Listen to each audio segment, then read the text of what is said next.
আল্লাহর কোরআনের এই সিদ্ধান্তকে মেনে নেওয়ার জন্য ব্যাখ্যা বিশ্লেষণ করে তাফসীর করা লাগবে জাতির কাছে। কেননা কি কি সমস্যা এই সমাজের ভিতরে? সমস্যা, সুদের সমস্যা আছে না নাই? ঘুষের সমস্যা আছে, জিনার সমস্যা আছে, ব্যভিচারের সমস্যা আছে, চুরির সমস্যা আছে, ডাকাতির সমস্যা আছে, দুর্নীতির সমস্যা আছে।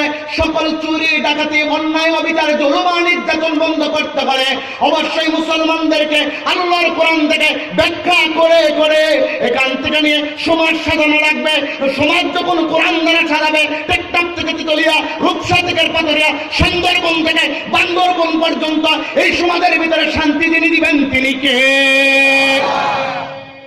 প্রমাণ কোথায়?